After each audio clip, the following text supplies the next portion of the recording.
Hello, and welcome to this episode of Inside Legal ESG. My name is Pam Cohn, and it is an honor to serve as the host for this podcast series.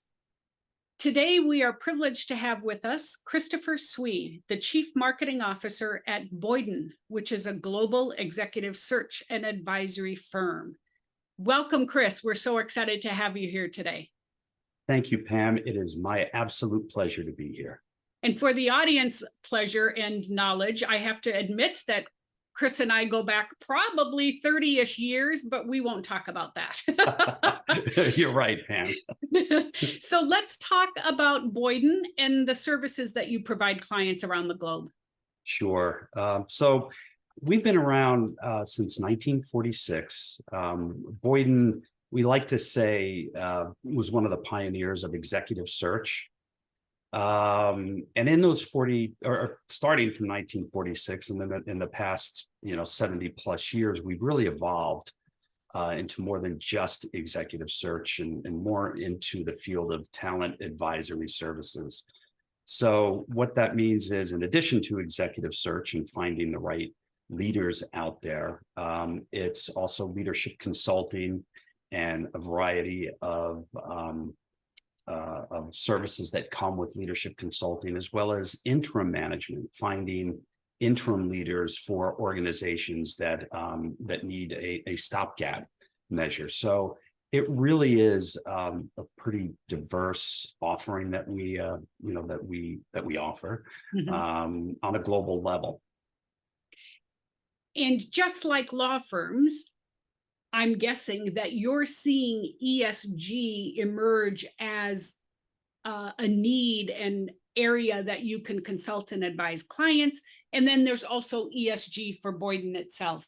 So let's start with, how did Boyden first see ESG emerging as an important topic for your clients and therefore your advisory services? Yeah, good point, Pam. I'll be brutally honest.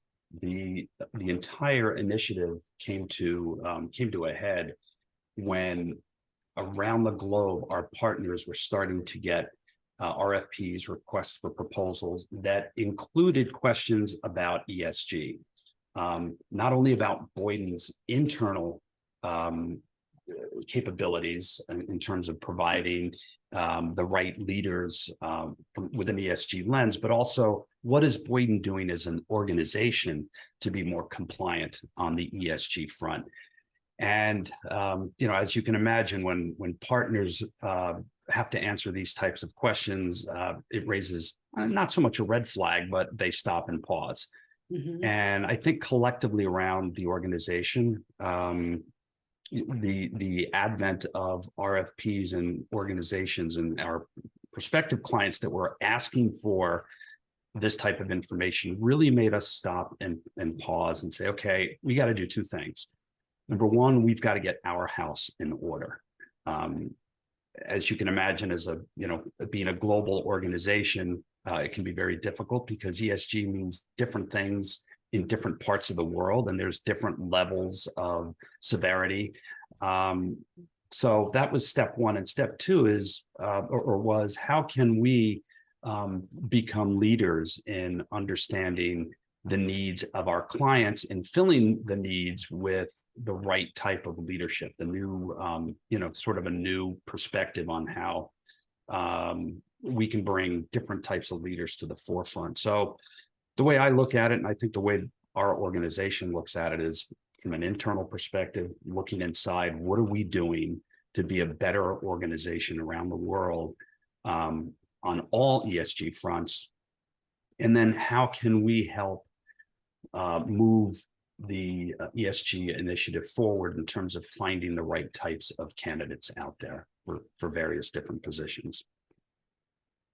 So my guess is, when you're looking at helping your clients with their ESG, the biggest challenge is just what you said. How do you find people with ESG expertise to help meet your client needs? Yeah, that's a huge challenge. And as you know, the field continues to evolve in terms of ESG overall. I think there's still a lot of learning, from the corporate level as to what ESG actually is. I mean,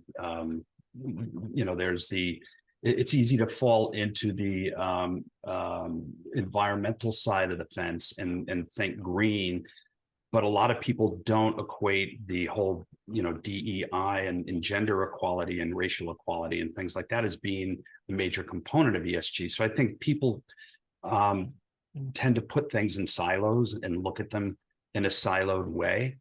And so that's a challenge. It's a challenge for us as, we're in the business of finding people, right? And understanding people skills and qualifications and leadership styles. It's difficult to try to find people who can span that entire chasm of the ESG challenges out there. And I'll be honest, we don't have all the right answers. We're getting better at it, but it's an ongoing evolution. I know part of your work has to do with finding or advising boards on either finding new board members or helping them figure out what sort of management positions they need. Are you seeing that shift to include or perhaps even focus more on ESG? I think so. And again, I think it's happening more so in pockets. We've got a couple of partners in the US that focus on board services, and they are starting to see some progress. Again, it depends on industry, Yes. size of the organization, Yes. history of the organization, and their appetite for change. But I think particularly in the US, you're starting to see a little bit more momentum with that change. Is it happening fast enough? Probably not. But it is progress moving in the right direction.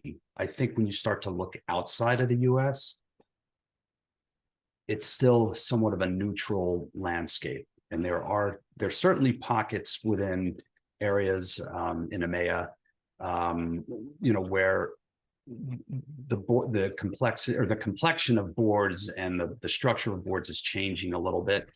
I think once you get past Europe and you get into Asia Pac, it's still, I don't want to say it's not progressing, but it's almost flatlined. Yep. And that goes back to the point I made earlier, that it's hard to take a singular lens on what ESG means and overlay it across the entire world, because there are just areas within certain areas of the world that it's many of the issues that we're facing here in the US are just not on the radar of not only of executive search firms, but also on corporations. Yep. Now they may be facing some other challenges, and yes, there are certainly some sort of ubiquitous issues that everyone is facing, and I think those tend to get dialed up in those areas. But in some cases, things are spiking, and in some cases, they're not in terms of importance. So I want to go back to something you said earlier about RFPs coming from your clients and customers that are asking you about Boyden's ESG practices, because Boyden is structured very much like law firms are structured, right? You're a service, Correct. Professional services business. You have offices around the globe. You have partners who are building their own practices. So how do you get your arms around what Boyden as an entity is doing for ESG? So let's start with, what are you tackling as a firm, or what is most material? What elements are you working on as Boyden for your own ESG internal progress? Right. Well, first of all, we took your absolutely important advice when we worked together a few years ago on how we could sort of get our house in order. And that first step for us has been to join the United Nations Global Compact, which is the world's largest initiative in terms of ESG overall. And there's different levels, obviously, and layers to the United Nations Global Compact, and we are a new member. It is something that we feel from an internal perspective, all of our offices around the world can get on board with. And there's so many different aspects of the UNGC that offices in certain regions of the world can dial up what they feel is important in their region and dial down some of the other things. So joining the UNGC is certainly step one. The second step for us is, and quite frankly, to my surprise, a few of our offices took the initiative on their own to become more ESG centric.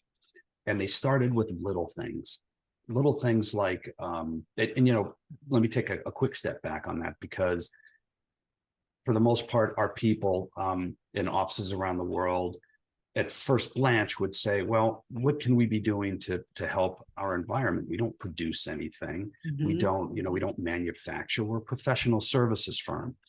But then when you start looking around the periphery on that, it's everything from reducing your carbon footprint.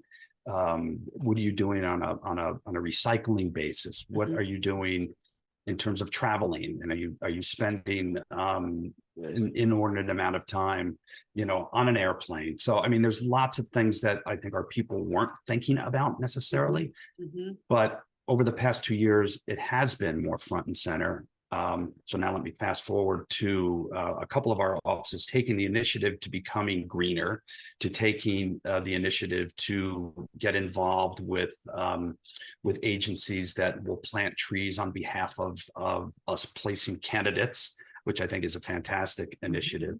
And they did this sort of on their own after we, to be honest with you, after we engaged with you 2 years ago, and you made a really nice presentation at our Chicago World meeting talking about what we can be doing. So these offices went out on their own, and what we're trying to do is use them as a bit of a template, a blueprint, so to speak, for our offices around the world to follow. What can they be doing on a local level basis? Again, that's going to be different across all of the different regions, but I think there's enough flexibility there so that our offices can get involved at the local level, and then overlay initiatives like the UNGC. We're also thinking about becoming engaged with EcoVadis, right, in terms of scoring who we are and how we're doing. So that's probably going to happen in 2024 from a global perspective. So my hope is we're doing some global initiatives that are being bolstered by local initiatives, and that will help get our house in order. Yeah. I am enthused to hear you say that these things are bubbling up out in your offices, because I often feel like ESG generally is more successful when it bubbles up rather than when it's dictated down. Dictated down, if anybody feels this is pushed on them, the resentment will be high. Whereas these things bubble up of their own volition, their own ideas, what's appropriate for their market, it's going to succeed. And the other thing I was really pleased to hear you say is that Boyden has become a member of the UNGC. And I am a huge proponent of the UNGC because I think, for all the reasons you said, it is flexible enough and it has enough elements to it that any office in any country all around the world can find something that resonates with them where they can make a difference. And it's all under the UNGC umbrella. So I think it's a perfect fit for global professional service firms to connect to and to use as their framework. So here's a political question for you, literally. I know Boyden is global, and this question really focuses on the US, but what of the anti-ESG campaign are you seeing that in the work you're doing for clients, or are you seeing that internally, sort of a pushback to all things ESG? There's no doubt that you're starting to see that in the US for sure. I don't think and I'll give you just a little peek behind the curtain here, because we're an organization that is made up of offices that are individually owned and that contribute to sort of a global network. We canvass several times a year our offices in terms of what their needs are. And then we also look for them to develop revenue forecasts as we're doing planning for the next year, actually the next 2 to 3 years. Part of that surveying of the offices is we've got questions that are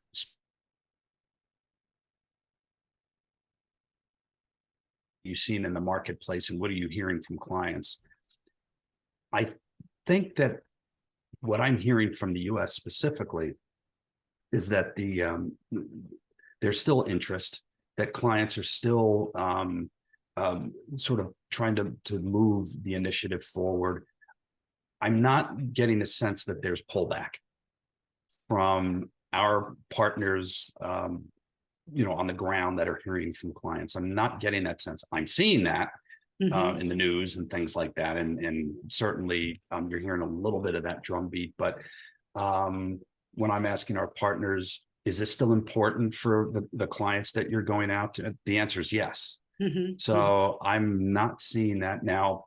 There's a tendency in the executive search industry that there's a little bit of a lag behind with what's going on out there in the marketplace. But will we see a bit of a slowdown? I don't know. I'm not seeing it yet. Excellent. That's very good news. So given all the challenges facing society today, for the business of executive search, and also just for your work personally, what gives you hope? It's if some of my Boyden colleagues are going to listen to this podcast, they may laugh a little bit, but this organization can be a little bit like herding cats, right? So we've got, because we're not a centralized organization, and because we're global, there are so many different perspectives on what we should be tackling from a societal standpoint, and how we should be moving forward.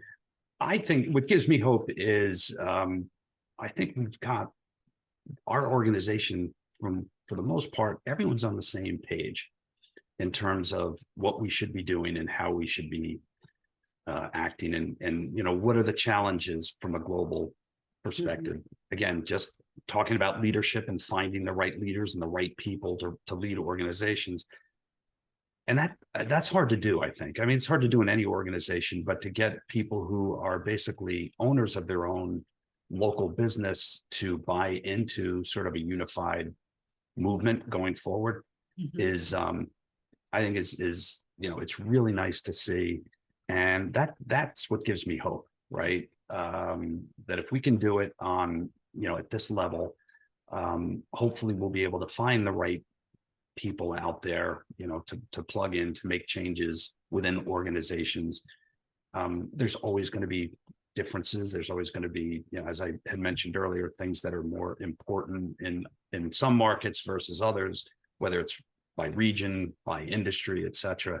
But I think if everyone can get the basics right and understand that at the end of the day, this is all very important, that's a plus, that's a positive, and it gives me hope. That's wonderful. So let's say we do another podcast a year from now. What will have changed? What will we talk about that's different than today? Well, we would have had our first communication on progress with the United Nations Global Compact, which I'm looking forward to. And for those of you that don't know what that is, as part of the UNGC, you basically have to publish what you've done or what you're doing on an ESG front for your organization. And there's no right or wrong answers to that, other than showing progress going forward. So we would we would certainly have that done. we will have the organization become more in tune with all of the initiatives that the UNGC can provide. My hope would be that we would have a pretty good percentage of our offices engaged to some level in local ESG related initiatives, whether it's as small as putting recycling cans throughout their office. I mean, that's an easy step, all the way through to engaging in outside resources locally to help their office become more compliant. So my hope would be that would be in place a year from now, and that we would be finding the right people out there and help develop the right leadership, or at least the right leadership skills that we could be presenting to organizations. Tall task, but I think you've got to aim high, right? To be able to at least make a change and provide some positive results. Yep. Well, those are all very admirable goals, and I definitely do want to have you back a year from now so we can check in and see how we're doing. That would be awesome, Pam. I would love to do so. Thank you so much for joining us today for your insights. I think there are huge parallels between the types of professional services that Boyden provides its clients and the type of professional services and challenges that law firms provide their clients. So it's a great analogy, and we'll be eager to hear your story a year from now. Thanks, Pam, and I will be all up for it, for sure. Okay, wonderful. Thank you, Chris. Thank you, Pam.